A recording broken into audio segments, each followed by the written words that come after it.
वे अवतार जो हैं भगवान वेद व्यास जी। गुरु पूर्णिमा के दिन भगवान वेद व्यास जी प्रकट हुए, जिन्हें भगवान श्री कृष्ण का शक्तावेश अवतार भी कहा जाता है। जैसे श्रीमद् भागवत में एक श्लोक है जिसमें कहा गया वर्णन है भगवान कृष्ण के अवतारों का, तो उसी में ये भी वर्णन है कि भगवान जो वेद व्यास जी हैं, ये सब वैदिक ज्ञान उन्होंने ही इस कलयुग का आरंभ होने से पहले इसका संकलन सब उन्होंने ही किया है। 4 वेद, वेदांत सूत्र, 108 उपनिषद, महाभारत, 18 पुराण, ये सारे वैदिक ग्रंथ को भगवान कृष्ण की शक्ति लेकर आए भगवान श्रील वेद व्यास जी, और ये सब मार्गदर्शन दिया जिसका लाभ आज सभी कलयुग के जीव उठा रहे हैं। जो मुख्य रूप से भगवान को जानना चाहते हैं, उनको तत्व से जानकर इस जन्म मृत्यु के चक्र से छूटना चाहते हैं, या भगवत प्रेम कृष्ण प्रेम प्राप्त करना चाहते हैं, भगवान के धाम में वापस लौटना चाहते हैं इस भवबंधन से, तो एक तरह से भगवान वेद व्यास जी के ये दिव्य ग्रंथ हमें एक अवसर देते हैं, एक सुअवसर देते हैं इस मनुष्य जीवन में कि हम इन वैदिक साहित्य का आश्रय लेकर हम इसी जन्म में भगवत प्राप्ति कर सकें। और वही सब वैदिक ज्ञान जो भगवान वेद व्यास जी ने कलयुग का आरंभ होने से पहले लिखित रूप में दिया, क्योंकि उससे पहले भी वैदिक ज्ञान था, सतयुग में, त्रेता युग में, द्वापर युग में, लेकिन कैसा था? माता पिता गुरुकुल में भेजते थे बच्चों को 5 साल की उम्र में।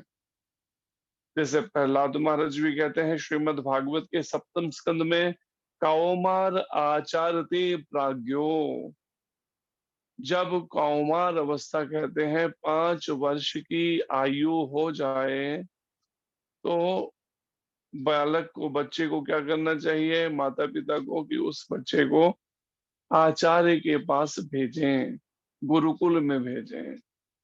आचार्य आचरण, जो आचरण करके सिखाता हो जीवन में, उस पहले वैदिक ज्ञान को खुद आचरण करता हो, फिर वो शिक्षा देता हो, ऐसे आचार्य की शरण में जाना चाहिए।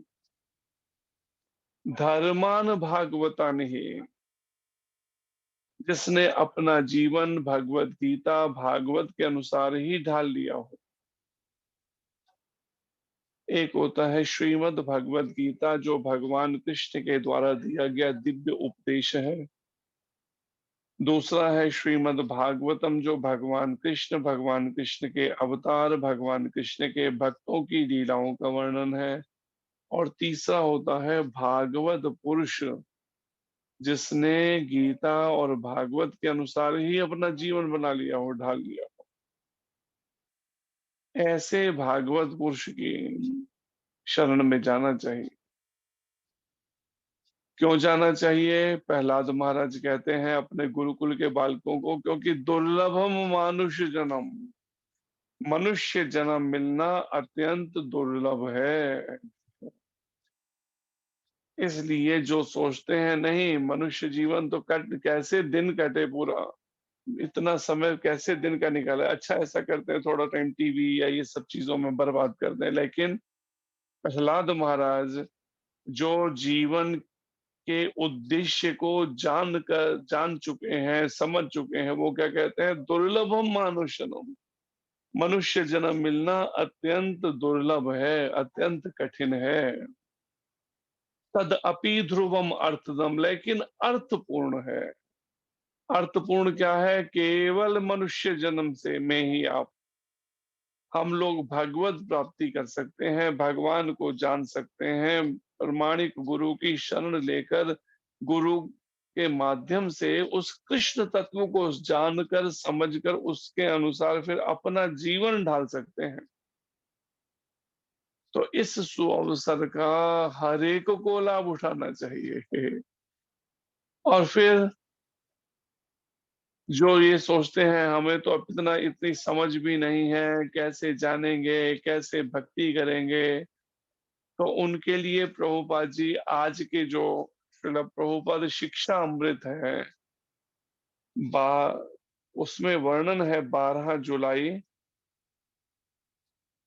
1969 या 1972 को प्रभुपाद ने लंदन में थे उस समय में, तो वहां पर भक्तों को मार्गदर्शन देते हुए उनको क्या कहते हैं प्रभुपाद जी?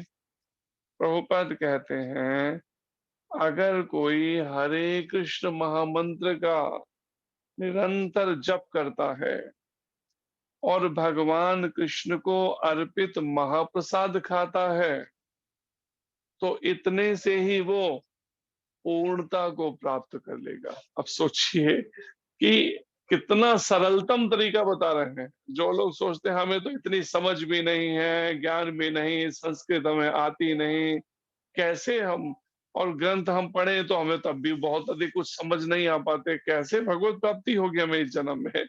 प्रभुपाद जी कहते हैं सरलता तरीका क्या है? इस हरे कृष्ण मंत्र का, हरे कृष्ण कृष्ण कृष्ण हरे हरे, हरे राम राम राम हरे हरे, अगर कोई निरंतर इस महामंत्र का, इस हरे कृष्ण महामंत्र का जप कीर्तन करता है और केवल भगवान कृष्ण को अर्पित महाप्रसाद ही केवल सेवन करता है, खाता है, इतने से उसे निश्चित रूप से जीवन उसका पूर्णता को प्राप्त हो जाएगा। अब बताइए, क्या ये दो काम कठिन है? इस 16 शब्दों के हरे कृष्ण मंत्र में कोई ऐसा संस्कृत का शब्द भी नहीं है जिसके लिए हम कहें जी हमें संस्कृत नहीं आती।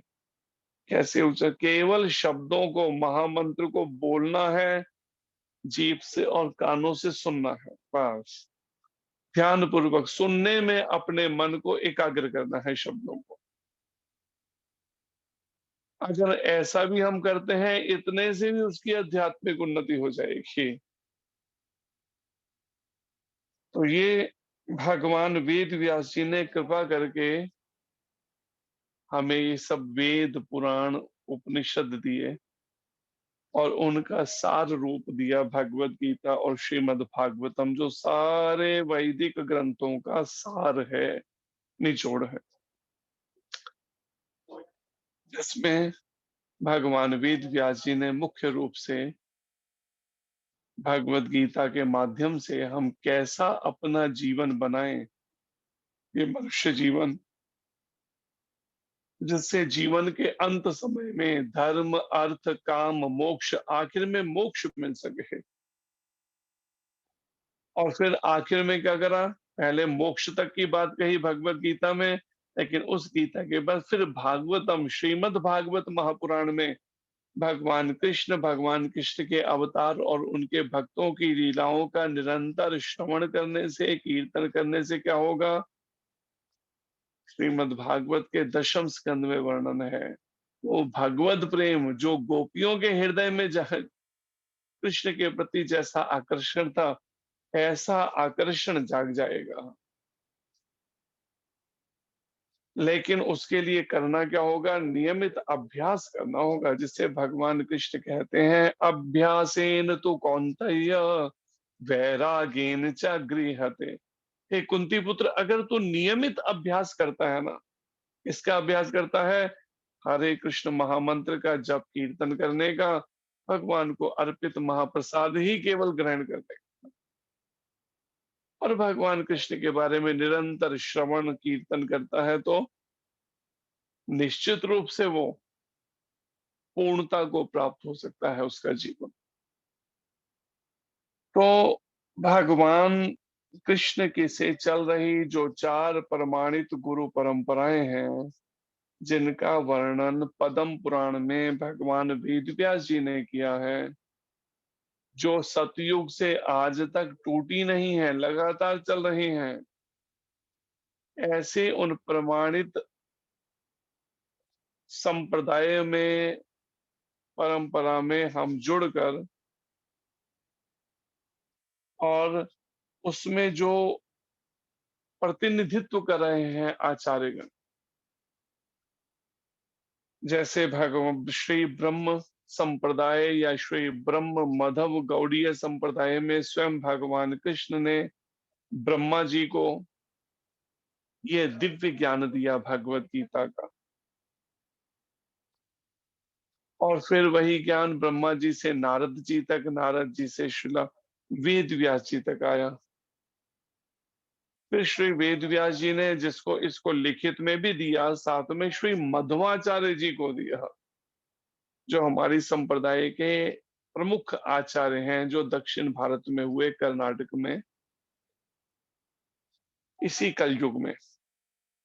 फिर उन मध्वाचार्य जी से आगे चलता हुआ ये परंपरा के अंदर ये दिव्य ज्ञान भगवान के द्वारा दिया गया, चैतन्य महाप्रभु तक आया।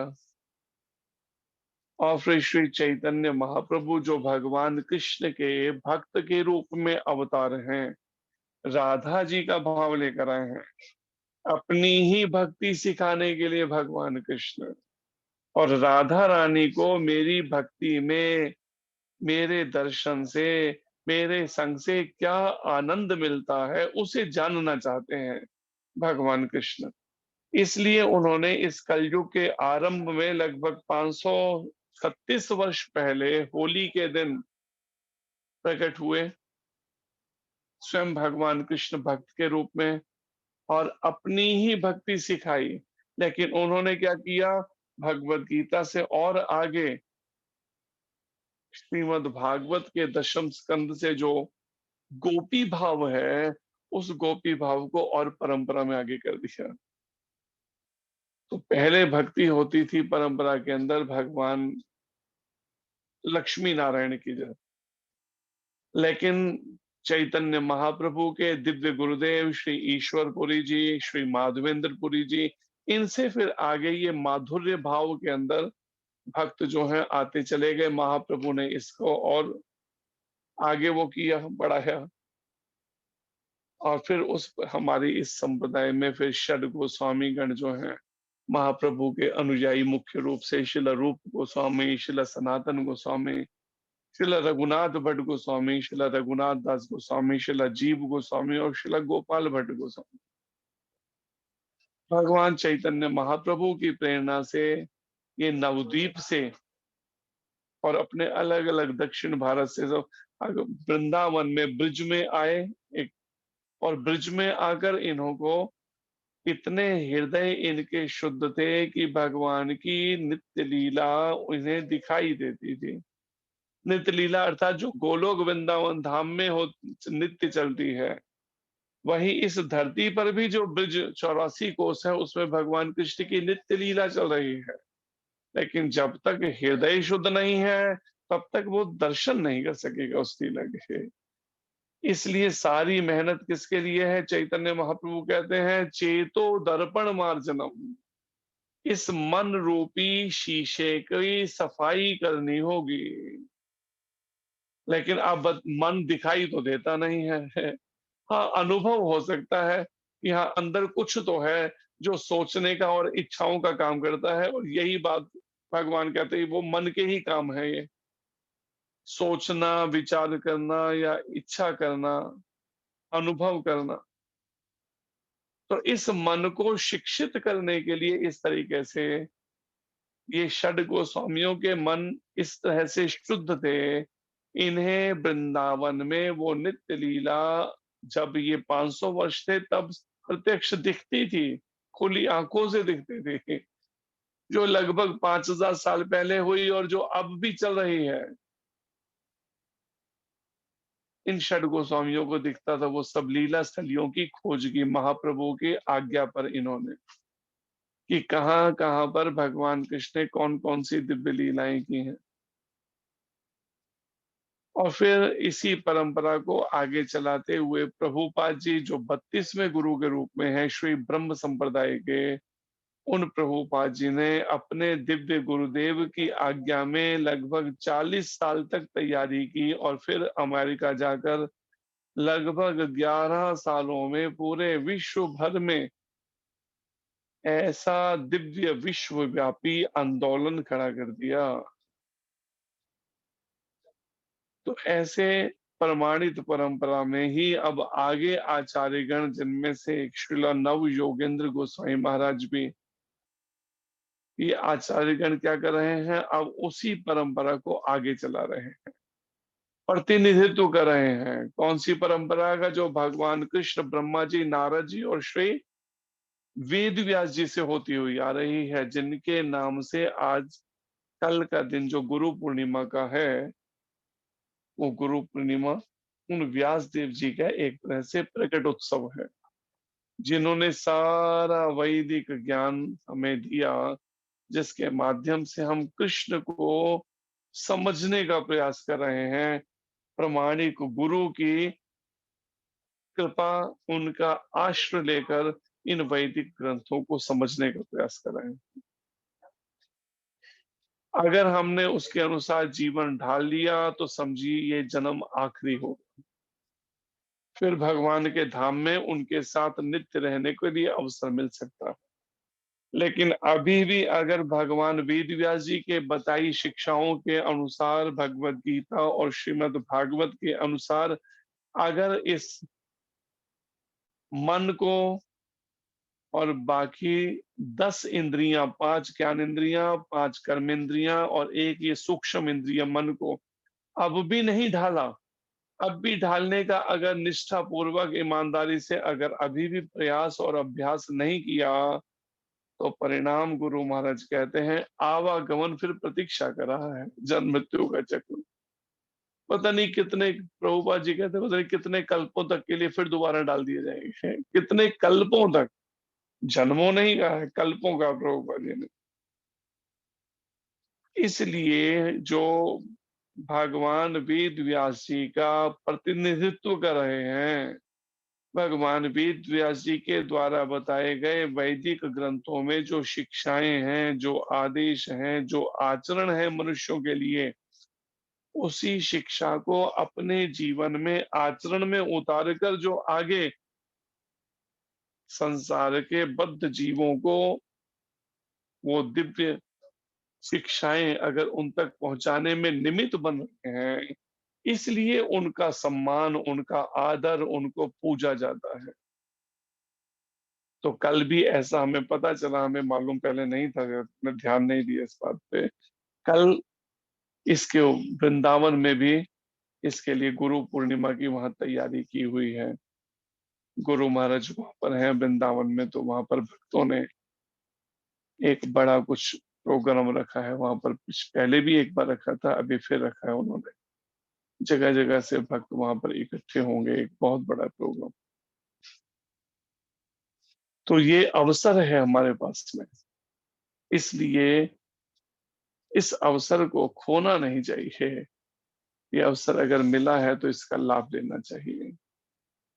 तो आइए जल्दी से इस श्लोक को, जो श्रीमद् भगवद गीता यथारूप का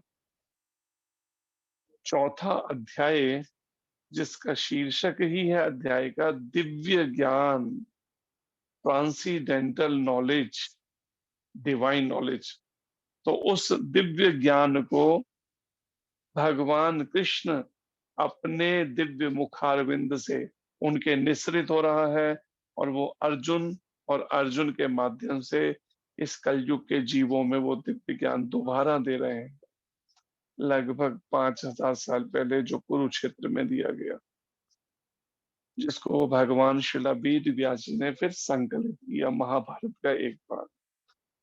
चौथे अध्याय का ये 14वां श्लोक है, सभी मेरे पीछे दोहराइए। न माम कर्माणि लिम्पन्ति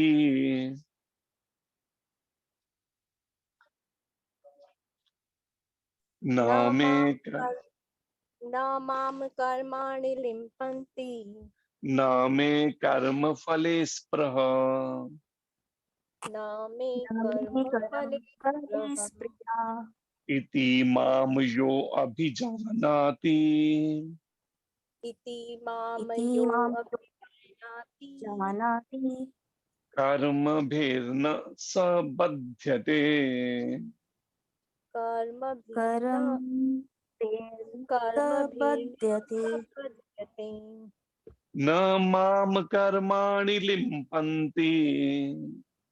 न मां न कर्माणि लिम्पन्ति न मे लिम्पन्ति कर्म फले स्पृह न मे न कर्मफले स्पृहा इति माम यो अभिजानाति। इति मां इति यो मां अभिजानाति जानाति। कर्म भेर्न स बध्यते। कर्मभिर्न सबध्यते। कल सबने दोहराया था इस श्लोक को पहली पिछली हाँ क्लास में। हाँ जी प्रभु जी, हो गया। अनुवाद दोहराइए, समय कम है इसलिए सभी दोहराइए।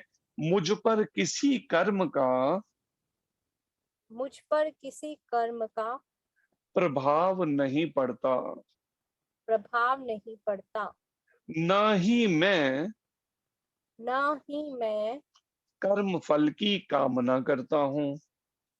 कर्म फल की कामना करता हूँ।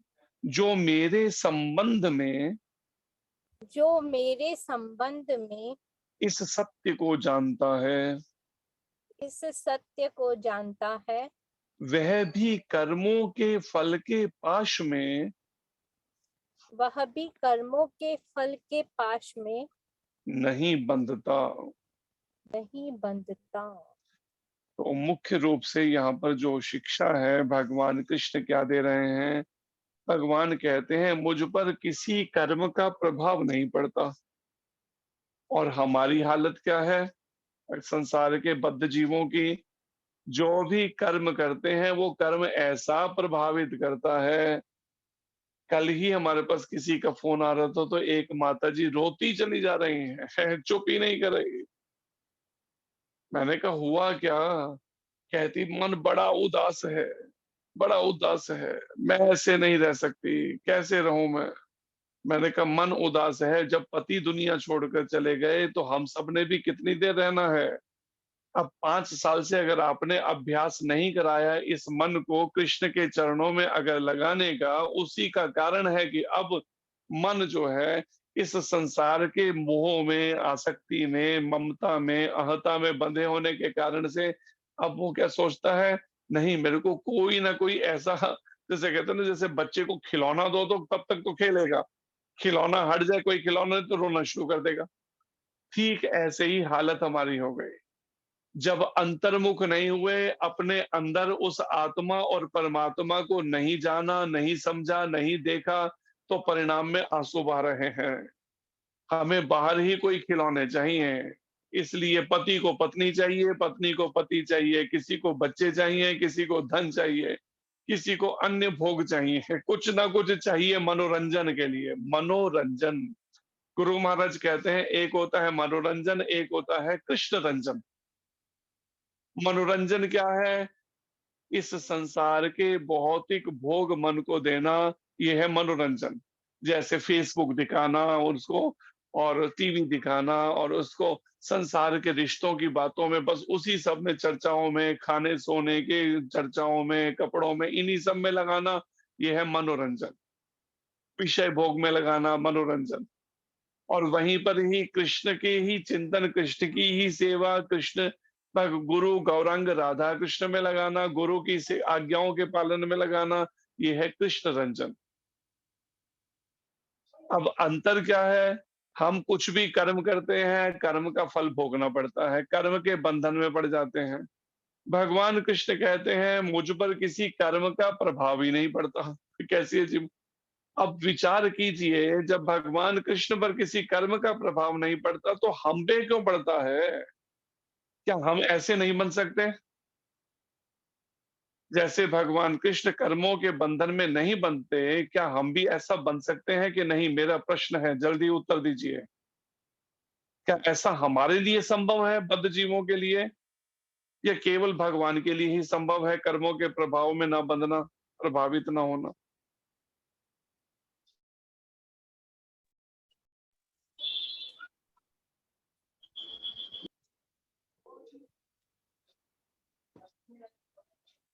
कोई उत्तर दे सकता है इसका? जी प्रभु जी, अगर हम भी कृष्ण भगवान के लिए कर्म करें तो उसके बंधन से मुक्त हो सकते हैं। तो भगवान कृष्ण के और इसके अलावा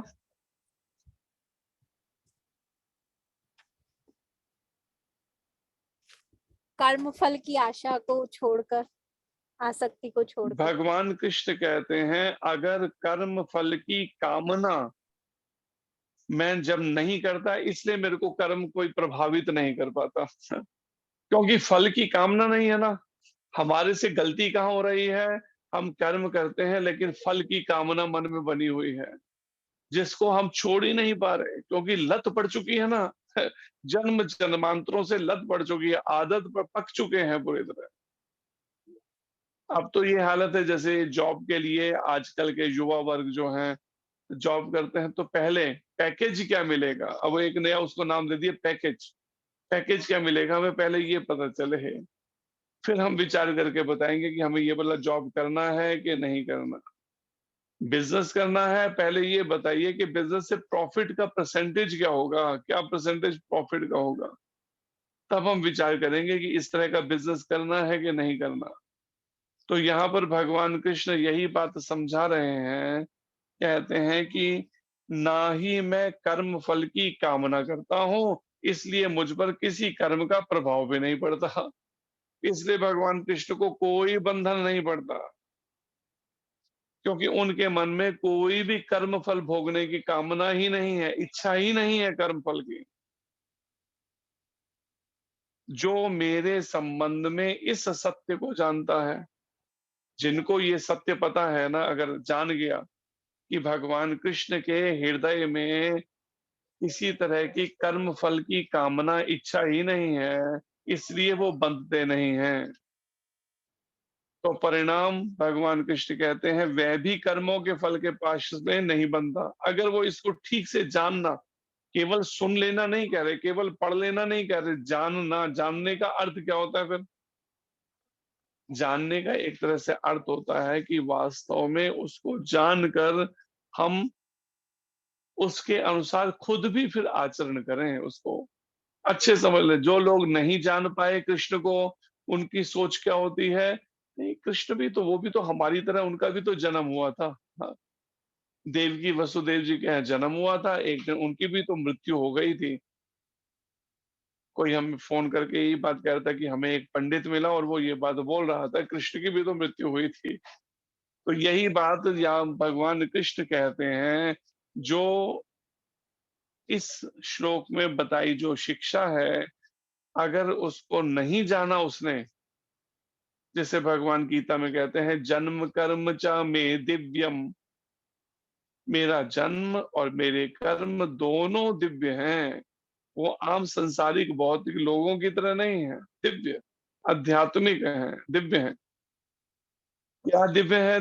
दिव्यता है उनके अंदर कि मैं किसी तरह के कर्म फल की कामना नहीं करता, इसलिए मुझे किसी कर्म का प्रभाव नहीं पड़ता मेरे ऊपर। तो हम बद्ध जीवों में और भगवान कृष्ण में मुख्य अंतर क्या है कि बद्ध जीव जब इस संसार में कोई शरीर लेते हैं, तो वो माया के वश में होकर इस संसार में जन्म लेते हैं, और भगवान कृष्ण जब इस संसार में जन्म लेते हैं तो माया को अपने वश में करके जन्म लेते हैं।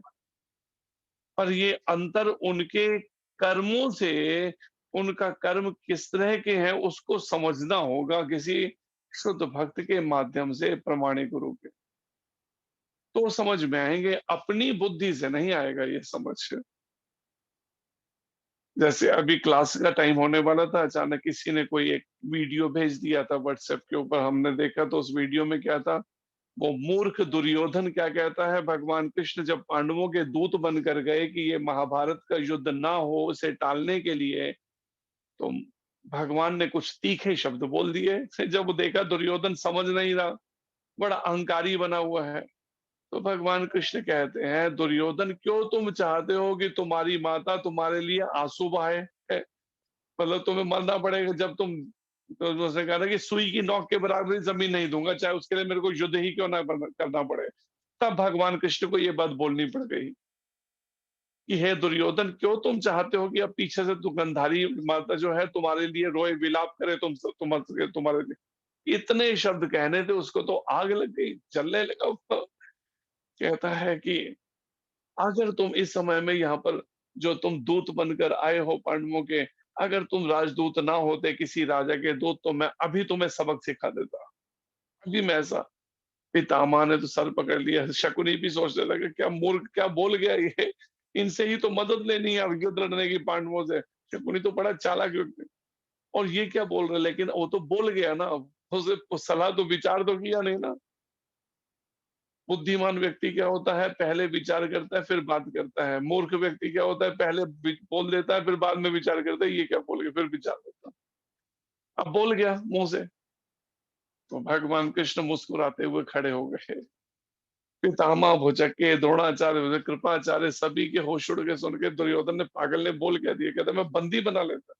भगवान कृष्ण कहते हैं, दुर्योधन, तुम्हारे मन में अगर मेरे को बंदी बनाने की इच्छा रहे, तो ऐसा करके ये भी करके देख लो तुम। हाँ, अगर तुम्हारी इच्छा है तो ये भी करके देख लो, एक बार बंदी बनाने की। और ये कह के भगवान कृष्ण जैसे ही चल पड़े सभा से, अब राजदूत बनकर आए थे पांडवों के, जैसे ही हस्तिनापुर के लिए वापस वहां से निकलने लगे, परिणाम क्या हुआ? दुर्योधन ने उसी समय, मूर्ख ने क्या कह दिया, कहता है, सैनिकों बंदी बना लो इस ग्वाले को, निकलने ना पाए। भगवान कृष्ण मुस्कुराते हुए घूमे, और घूम के क्या किया, उसी समय विराट रूप ले लिया। विशाल चतुर्भुज रूप और विराट रूप, और सुदर्शन चक्र जी महाराज आ गए भगवान की दिव्य उंगली पर। और परिणाम ऐसा प्रकाश निकला भगवान कृष्ण के शरीर से कि किस कोई भी, ना कर्ण, ना शकुनी, ना दुर्योधन, कोई कुछ देख ही, दुशासन कोई देख ही नहीं, बस तेज को सहन ही नहीं कर पा रहा। ऐसा तेज, ऐसा प्रकाश। पितामह ने तो, और द्रोणाचार्य जी ने तो बड़े प्रेम से मस्तक झुका दिया, उनको प्रणाम करते। उसी समय दिव्य घंटियों की आवाजें सुनाई देने लगी, और जैसे भगवान ने जब ये स्वरूप लिया, तो परिणाम में वो तो देख ही नहीं पाया, उस तेज को ही सहन नहीं कर पा रहा, पकड़ता क्या वो भगवान कृष्ण को। तो इसलिए यहाँ पर जो बात कही जा रही है, और जो भगवान ने पहले गीता में कहा भी कि जन्म कर्म च में दिव्यम, मेरे जन्म और कर्म दोनों दिव्य हैं। और यहाँ पर भगवान क्या कहते हैं आज के श्लोक में, कि मुझ पर किसी कर्म का प्रभाव नहीं पड़ता। क्यों नहीं प्रभाव पड़ता? और ना ही मैं कर्म फल की कामना करता हूं। और जो मेरे संबंध में इस सत्य को जानने का मतलब है, फिर वो अपना जीवन भी फिर वैसा ही ढाल ले। कैसा ढाल ले? कि किसी तरह के कर्म फल की, जीवन में जो भी कर्म कर रहा है, कर्म फल की कामना नहीं करे, बस अपना कर्तव्य करे भगवत गीता और श्रीमद् भागवत के अनुसार। बदले में मुझे क्या मिलेगा, ये कामना त्यागनी पड़ेगी। मैं तो इतनी सेवा कर रहा हूँ, मुझे बदले में क्या मिला? ये सोच जो है ना, ये सोच को छोड़ना पड़ेगा। ये मन की मलिनता है, मैलापन है मन का। अगर ये सोच मन में रही, फल की कामना, तो परिणाम फिर प्राप्ति नहीं होने वाली। मुझ पर किसी कर्म का प्रभाव, तो फिर कोई भी कर्म से प्रभावित नहीं कर सकता, लेकिन वो कोई ऐसा कर्म करेगा ही नहीं जो शास्त्र विरुद्ध हो, जो शास्त्र में निषिद्ध किया गया हो, मना किया हो, ऐसा कोई कर्म फिर वो नहीं करेगा।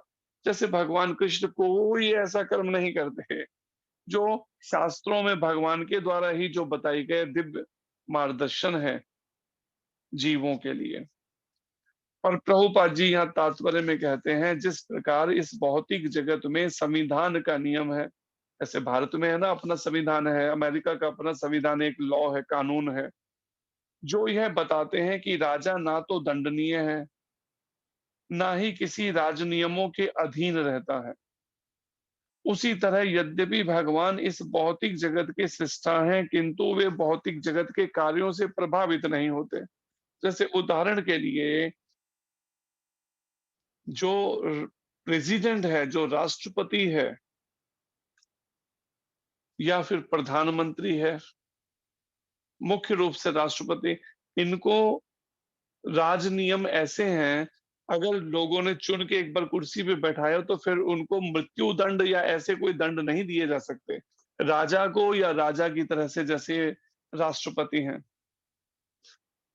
राजा ना तो दंडनीय है, जो भगवान का ही प्रतिनिधि माना जाता है, और ना ही किसी राज नियमों के अधीन, क्योंकि नियम तो वही बनाता है, राज नियम। सुप्रीम कोर्ट के भी जो जजेस हैं वो भी राष्ट्रपति के नीचे ही रहते हैं, अंडर में।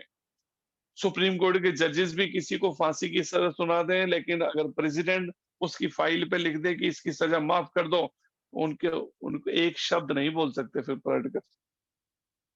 सुप्रीम कोर्ट के जजेस उस बात को काट नहीं सकते। तो परिणाम, राष्ट्रपति राजा जो है, जैसे किसी भी राज नियमों के अधीन नहीं रहता है, उसी तरह भगवान भी इस भौतिक जगत के सृष्टा हैं। इस सारी सृष्टि को बनाने वाले, उत्पन्न करने वाले जो हैं, वो भगवान हैं। किंतु वे भौतिक जगत के कार्यों से प्रभावित नहीं होते। इस भौतिक जगत में जो जो कार्य हो रहे हैं, सतोगुण, रजोगुण, तमोगुण में, उनसे प्रभावित नहीं होते भगवान, क्योंकि वो तो खुद ही सृष्टा, उन्होंने ही तो इन गुणों को भी उत्पन्न किया है, तीनों गुणों को। सृष्टि करने पर भी वे इससे पृथक रहते हैं। सारी सृष्टि करते हैं लेकिन अब खुद उससे अलग रहते हैं। जबकि जीवात्माएं भौतिक कार्यकलापों के सकाम कर्म फलों में बंधी रहती हैं। लेकिन जीवात्मा क्या है, भौतिक कार्यकलाप करती हैं और फिर खुद ही फल की इच्छा से, कर्म करने के कारण से कर्म फलों में बंधी रहती हैं। कभी पुण्य भोगती हैं, कभी पाप भोगती हैं, पाप का फल भोगते हैं। कभी पुण्यों का फल भोगने के लिए धरती के उच्च लोकों में चले जाते हैं, कभी किए हुए अपने पाप कर्मों का फल भोगने के लिए धरती के नीचे वाले लोकों में चले जाते हैं, और रजोगुण में रह के किए गए कर्मों का फल भोगने के लिए धरती पर बार बार जन्म लेते हैं, क्योंकि उनमें प्राकृतिक साधनों पर प्रभुत्व दिखाने की प्रवृत्ति रहती है। ये कर्म बंधन क्यों होता है जीवों को? प्रभुपाद जी बता रहे, क्योंकि ये प्राकृतिक साधन लोगों से इस संसार के अंदर है, भौतिक जगत में जो भी क्रिएट किया गया है, ये सब इस पर प्रभुत्व, स्वामी बनने की, ये मेरा घर है, ये मेरी गाड़ी है, ये मेरा बैंक बैलेंस है, ये मेरी प्रॉपर्टी है, ये प्रभुत्व दिखाने की प्रवृत्ति रहती है इस प्राकृतिक, इस साधनों के ऊपर। किसी संस्थान का स्वामी कर्मचारियों के अच्छे बुरे कार्यों के लिए उत्तरदायी नहीं, कर्मचारी इसके लिए स्वयं उत्तरदायी होते हैं। किसी फैक्ट्री में कहीं पर अगर कुछ कार्य करने वाले कर्मचारी हैं, तो वो कुछ भी अच्छा या बुरा कार्य करेंगे, उत्तरदायी उसके लिए उन्हें ही होना पड़ेगा, वो संस्थान का स्वामी नहीं होगा उत्तरदायी। जीवात्माएं अपने अपने इंद्रिय तृप्ति कार्यों में लगी रहती हैं, जैसे जैसे जिसकी इच्छाएं हैं, जैसे जैसे जिसके कर्म फल हैं, उसके अनुसार वो इंद्रियों की तृप्ति में लगे हैं सब जीवात्माएं। किंतु ये कार्य भगवान द्वारा निर्दिष्ट नहीं होते। लेकिन प्रभुपाद जी कहते भगवान इसके लिए वो नहीं करते, इंद्रिय तृप्ति के कार्यों में उसको लगाते हैं, उनको निर्देशित नहीं करते, अब ये इंद्रिय तृप्ति करो, अब ये भोग विलासी जीवन जो, ये काम भगवान करने, भगवान नहीं करते इंद्रिय तृप्ति। इंद्रिय तृप्ति में तो जीव अपने मैले मन के कारण से, अपनी भौतिक इच्छाओं के कारण से लगता है। इंद्रिय तृप्ति की उत्तरोत्तर उन्नति के लिए जीवात्माएं इस संसार में कर्म में प्रवृत्त हैं, और अधिक इसमें उन्नति हो सके प्रवृत्त हैं। कोई कहते हैं हम तो साइंटिस्ट बनना है, हमें तो इंजीनियर बनना है, हमें तो डॉक्टर बनना है, हमें तो तरह तरह की और अधिक, और इसमें इंद्रिय तृप्ति के जीवन में और उन्नति कर सके, तो इसमें वो संसार के कर्म के फल में लगे, और मृत्यु के बाद स्वर्ग सुख की कामना करती रहती हैं। और मृत्यु हो, यहाँ भी इंद्रिय तृप्ति में लगे हैं, और मृत्यु हो तो कामना क्या रहती है, काश मेरे को स्वर्ग मिल जाए, तो वहां पर इससे कई गुना ज्यादा और भोग विलास करने को मिलेगा। वही स्वर्ग की, बस उस कामना में लगे होते हैं। स्वयं में पूर्ण होने के कारण भगवान को तथाकथित स्वर्ग सुख का कोई आकर्षण नहीं रहता। भगवान जो है अपने आप में पूर्ण हैं, इसलिए उन्हें कोई ये कहने को जो स्वर्ग सुख है, कहने को तथाकथित, वास्तव में वो सुख नहीं है। एक समय के बाद वो स्वर्ग सुख भी छूट जाएगा, वहां से भी गिरना पड़ेगा। इसलिए यह शब्द है सो कॉल्ड स्वर्ग, तथाकथित कहने को, कुछ देर का टेम्परेरी। तो उसमें कोई भगवान कृष्ण का आकर्षण नहीं रहता कहने स्वर्ग सुख में, क्योंकि वो अपने आप में आत्मतुष्ट हैं, जिसका कहा गया है शास्त्र में आत्मा राम। भगवान अपनी ही आत्मा में, अपने में ही रमण करते हैं, उनको बाहर सुख के लिए कोई और खोजना नहीं है। वो तो भगवान की ही शक्ति है योग माया, जो राधा जी के रूप में प्रकट होती हैं, अन्यथा उनको कोई किसी की मदद की जरूरत नहीं। स्वर्ग के देवता उनके द्वारा नियुक्त सेवक हैं, और स्वर्ग में जो भी देवी देवता हैं, जिन्हें 33 करोड़ देवी देवता कहा जाता है, वो भगवान के द्वारा ही नियुक्त हैं। अलग अलग उनको डिपार्टमेंट दिए गए हैं, अलग अलग कार्य इस पूरे ब्रह्मांड को संभालने के लिए अलग अलग लोगों को अलग अलग सेवाएं दी गई हैं। और स्वामी कभी भी कर्मचारियों का सा निम्न स्तरीय सुख नहीं चाहता। कभी भी कोई मालिक नहीं चाहेगा नौकरों की तरह का कोई हल्के निचला जो कोई सुख भोगना। उसके पास तो सारी सुविधाएं हैं अपने तरीके। तो वह भौतिक क्रिया प्रतिक्रिया से पृथक है। जो भी सामने घटनाएं संसार में घट रही हैं, कुछ क्रिया हो रही है, कुछ प्रतिक्रिया, उसके रिएक्शंस आ रहे हैं। फिर कहते हैं ना, every action is equal and opposite reaction. हर क्रिया की प्रतिक्रिया है। तो भगवान क्रिया और प्रतिक्रिया से अलग है, पृथक है इस भौतिक, क्योंकि उन्होंने ही सब कुछ रचा है, इसलिए वो उससे ऊपर है। जैसे किसी फैक्ट्री के स्वामी ने एक फैक्ट्री बनाई, उसमें लेबर लगा दी, तो वो नहीं चाहेगा कि वो लेबर जैसा सुख भोगना, क्योंकि वो मालिक है उसका फैक्ट्री का। उसके पास इससे कई गुना ऊपर सुविधाएं हैं कर्मचारियों से। उदाहरणार्थ, पृथ्वी पर उगने वाली विभिन्न वनस्पतियों के उगने के लिए वर्षा उत्तरदायी नहीं है। यद्यपि वर्षा के बिना वनस्पति नहीं उग सकती, जबकि बारिश के बिना फसल नहीं हो सकती, लेकिन वर्षा उत्तरदायी नहीं है उसकी, कि कल को कोई भी बात हो तो उससे जवाबदारी बारिश को, वर्षा को देनी पड़े, कि हाँ जी ये धरती पे ऐसा क्यों उग गया, यहाँ पर ऐसा क्यों उग गया।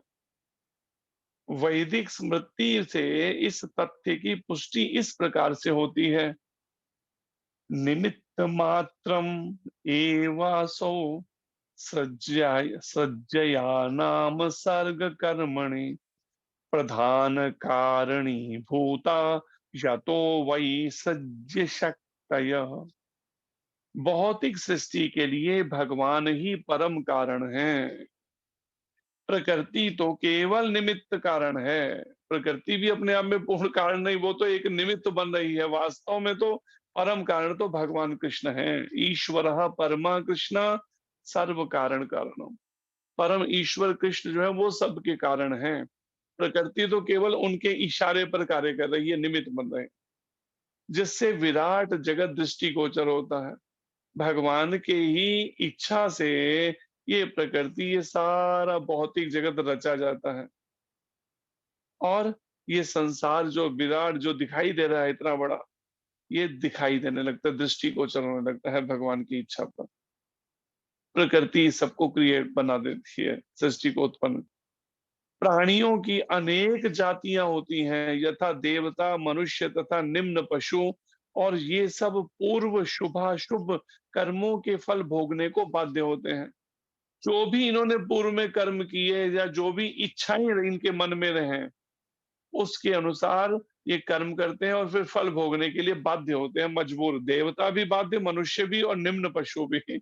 कोई भी कर्म फलों के इस जाल से स्वतंत्र अलग नहीं है, सब बाध्य हैं भोगने के लिए। भगवान उन्हें ऐसे कर्म करने के लिए केवल समुचित सुविधाएं तथा प्रकृति के गुणों के नियम सुलभ कराते हैं। भगवान तो केवल सुविधा दे रहे हैं उनको समुचित, उनकी ऐसी डिजायर, इच्छाओं को पूरा करने के लिए वैसी वैसी सुविधाएं उनको मुहैया करा रहे हैं, जो सबके हृदय में भी उनका भगवान कृष्ण का एक अंश रूप परमात्मा रूप है। और प्रकृति के गुणों के नियम सुलभ कराते हैं, जो ये तीनों गुण है, सतोगुण रजोगुण तमोगुण, ये सुलभ कराते हैं जिससे वो समुचित सुविधाएं उनको मिल सके, जो उनकी इच्छाएं हैं, या फिर उनके पूर्व कर्म अगर किसी ने जो किए जीवों ने, तो उनके कर्म फल भोगने के लिए।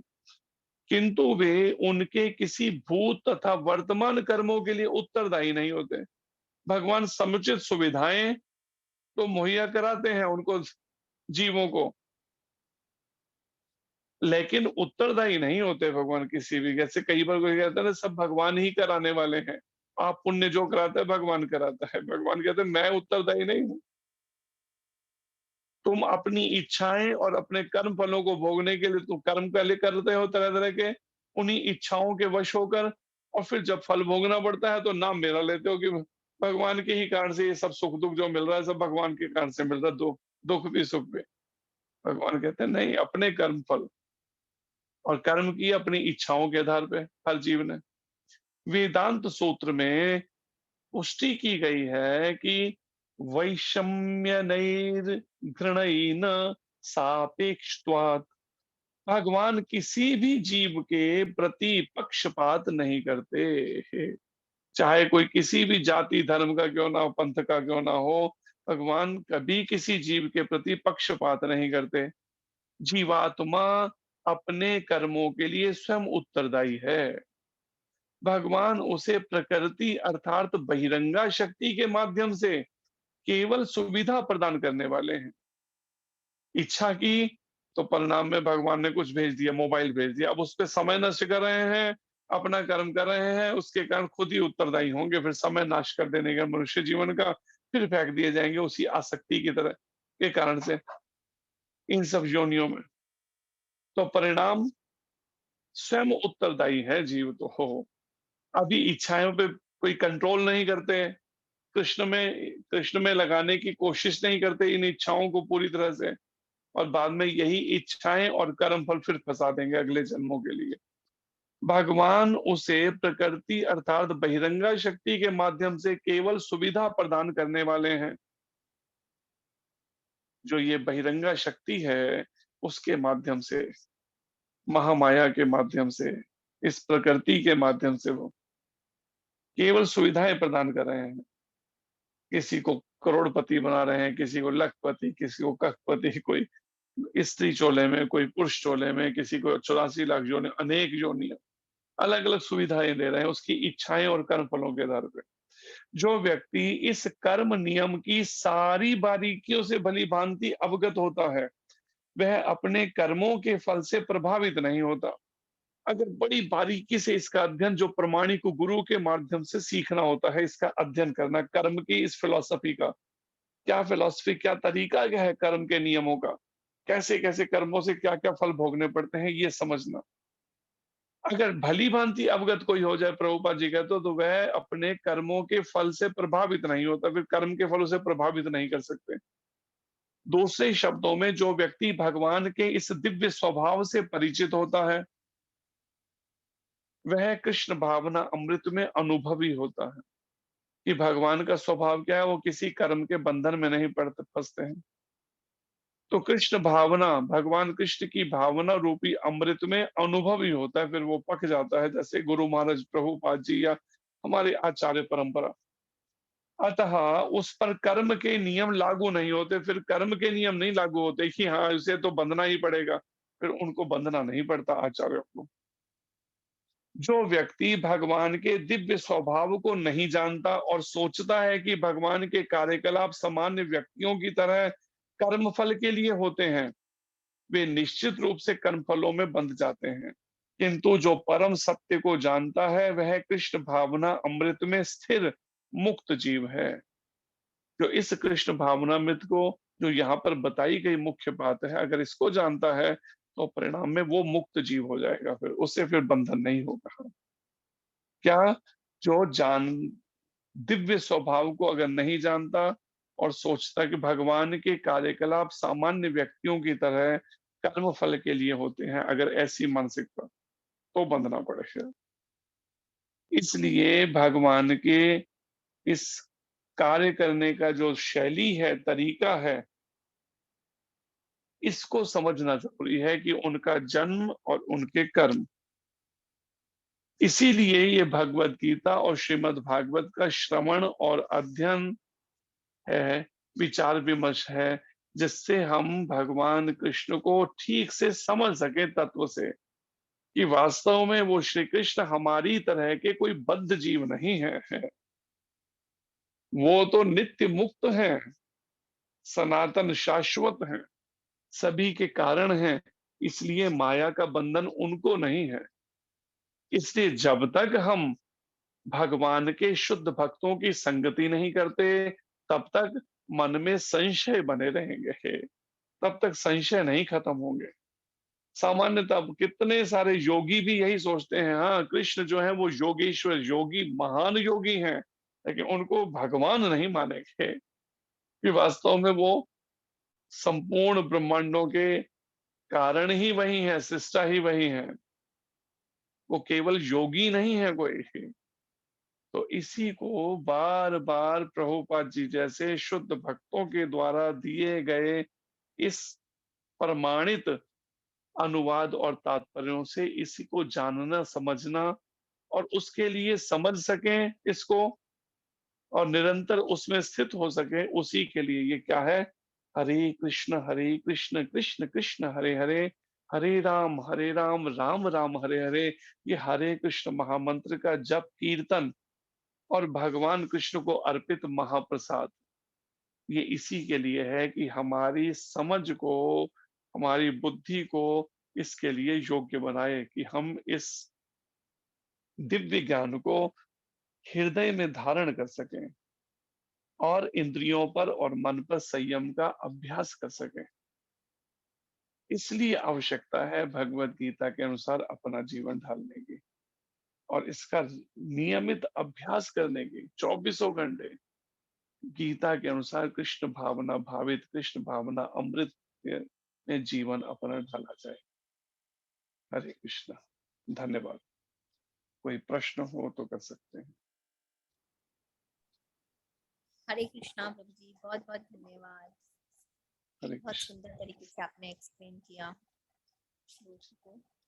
अगर किसी का कोई प्रश्न है तो वो ले सकते हैं फटाफट।